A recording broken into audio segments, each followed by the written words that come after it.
né, por ter feito 3-1 fora de casa e por ser um time que joga de forma compacta, né, um time que joga bem defensivamente, eu acho que tem muito mais chance de ser campeão do que o Atlético Mineiro. Porém, a gente não pode duvidar de um time que tem Lucas Prato, Robinho, Michael Suel, Luan. É incrível, o time do Atlético. O time que do meio pra frente é fantástico, a gente não pode duvidar. Eu acho que vai ser um jogão, acho que o Atlético ainda vai dar trabalho. O que você acha, Rafael, pós desse jogo, desse jogão de bola que tem hoje à noite, cara? Tô com vocês, acho que o Grêmio leva, mas sempre lembro daquela de 2014 que o Atlético Mineiro virou o placar contra o Corinthians, virou o placar contra o Flamengo e chegou, né? Chegou com tudo, então... E foi aí que criou a mística aconteceu já na Libertadores, mas foi aí que a Independência virou o estádio do Atlético, né? Tudo bem que hoje é fora, mas é um time que... Verdade, isso conta também. Em 2014 o Atlético perdeu pro Corinthians na Arena por 2-0. Chegou no Independência, o Corinthians fez 1-0. Comecinho do jogo. Fez 1-0, comecinho do jogo, acabou. Comecinho do jogo. O Atlético Mineiro virou para 4-1, se classificou, ganhou do Flamengo e foi campeão da Copa do Brasil em cima do seu arquirrival Cruzeiro.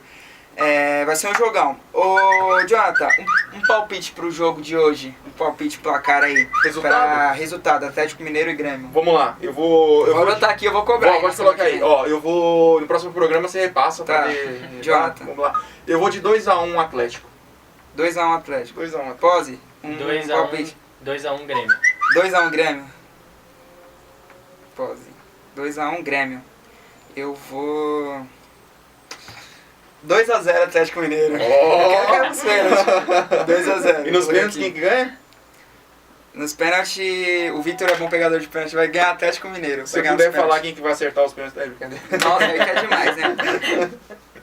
Se o Atlético Mineiro vencer o jogo e ser campeão da Copa do Brasil, ele ganha uma vaga na Libertadores, direto na fase de grupos da Libertadores. Isso. E, consequentemente, o Corinthians herda a 7ª colocação do Campeonato Brasileiro. Aliás, desculpa, Romulo, te cortar, tem um detalhe aí que poucos se atentam, com o México saindo fora, agora não é os 3 que vão direto, é os 4, os né, 4, brasileiro, isso, né? Isso. Então o Atlético já está garantido, no caso, O Atlético está garantido. E o Corinthians pode se beneficiar também, né? E para Libertadores por causa disso. Rafael Pose, nosso corintiano Rafael Pose, tô do lado de 2 corintianos aqui. Rafael Pose, o Corinthians enfrenta o Cruzeiro na rodada do Campeonato Brasileiro.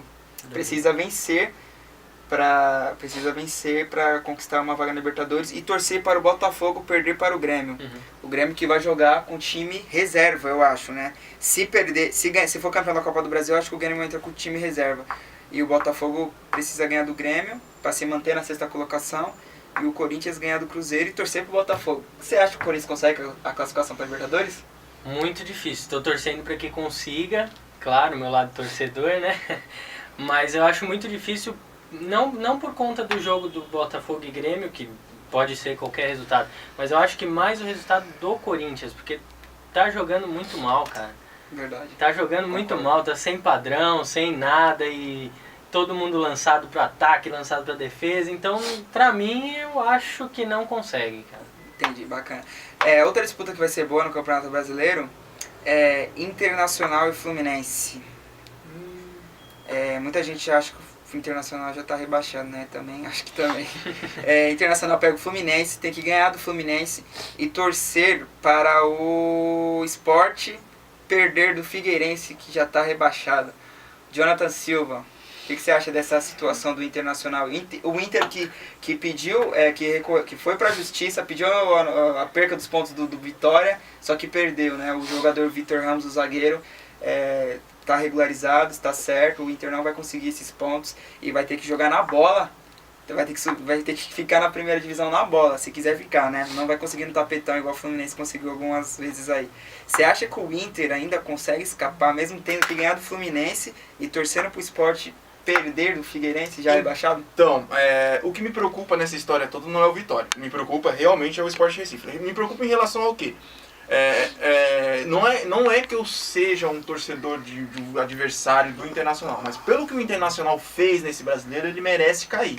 Assim como você falou, que nós somos corintianos e nosso time caiu e voltou, né? Como o Palmeiras caiu e voltou, caiu de novo, Vasco caiu, voltou, mas voltaram na bola E não é um desmérito, ou não é algo que não vai acontecer com algum clube. Não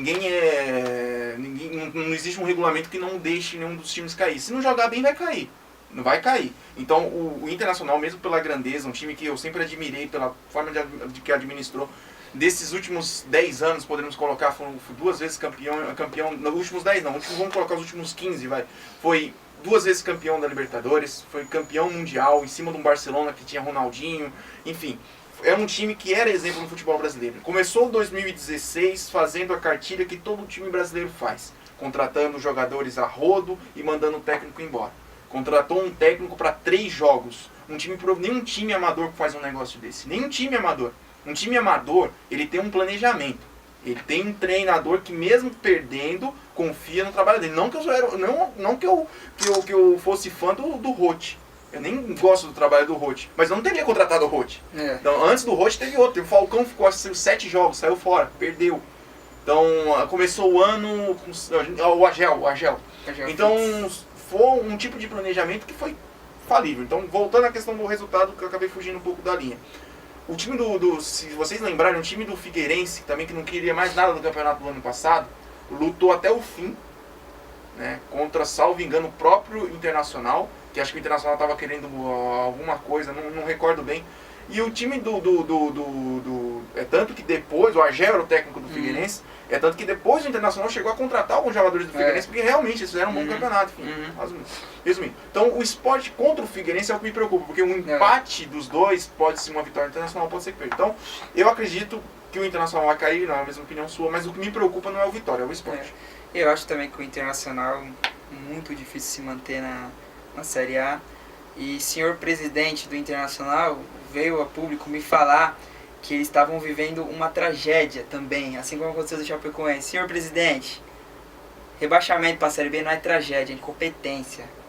Então, ele só falou merda depois que aconteceu a tragédia envolvendo a Vila Chapecoense. Ainda ibope pra esse cara. Então, assim, merece, como o Jonathan falou, eu também acho que merece cair, só pelas merdas que ele falou. E fez, né? Ele e todos os dirigentes do Internacional e os jogadores que não corresponderam em campo, acho que o time merece cair também, apesar de eu ter um apreço pelo Internacional. Jonathan Silva, tem algum comentário aí, alguma curtida pra gente mandar um abraço? Então, a live ela não tá atualizando pra mim aqui, mas tem uns amigos que já me mandaram mandaram um salve pra gente, como diria o outro. O Will Siqueira, jornalista, que está nos acompanhando, um abraço para ele. Um abraço, Will. Ele mandou no outro programa.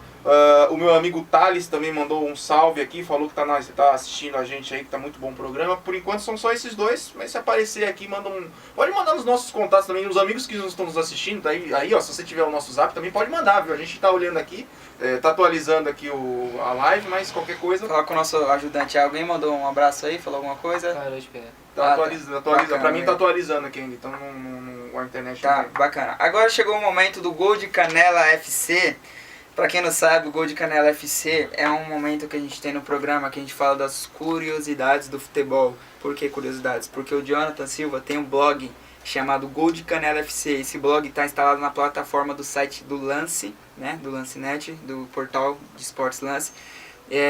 Para quem quiser acessar é blog.lance.com.br/Gol de Canela FC. É isso, Jonathan? Isso mesmo, garoto. Jonathan, o que você traz pra gente aí de curiosidade do futebol hoje? Então, eu tenho uma curiosidade, tem uma pitadinha que era pra ter sido feita no programa passado, mas acabou pela dinâmica que a gente acabou nem explorando, que era sobre a própria Chapecoense. Que muito se falava da cor da Chapecoense, do verde da Chapecoense, e eu fui pesquisar sobre em relação à própria Chapecoense.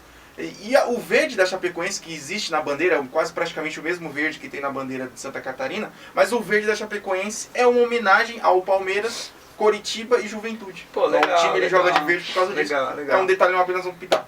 Agora, em relação à curiosidade que eu trouxe hoje para vocês, muito se fala nesse meio de contratação de jogadores, e muito se fala também de jogadores estrangeiros. E isso acabou trazendo para mim uma curiosidade que eu acabei pesquisando e vou trazer para vocês hoje, que é, na história do futebol brasileiro, quem são os maiores artilheiros estrangeiros, né? Que vocês têm uma noção de mais ou menos quem que seria, um chute? Eu sei que o De Federico não é. Eu lembro dele fazendo um gol só. Ó, o Petkovic tem muito gol. Pera aí, não sei, juro que eu não vi, gente. Eu não vi, que nem sei quem são. O Tevez tem muito gol, o Petkovic tem muito gol. Putz, sei lá. Bom, você Deve foi no ter caminho mais, certo. Eu acabei, por ser uma lista muito longa, eu fiz 10. E lá no blog, no próprio Facebook também, você tem o detalhe dos gols que esses jogadores fizeram e os times como cada um fez. Então, primeiro você tá certo. O maior artilheiro da história estrangeiro do futebol brasileiro é o Petkovic. Com 170 gols, ele fez muito gol. Ele batia muita falta e fazia muito pênalti, né? Quem acompanhou um pouquinho do começo de carreira dele, ele começou, né, fazendo muitos gols no Vitória, né? Aí, no Vitória, ele apareceu no Vitória. Enfim.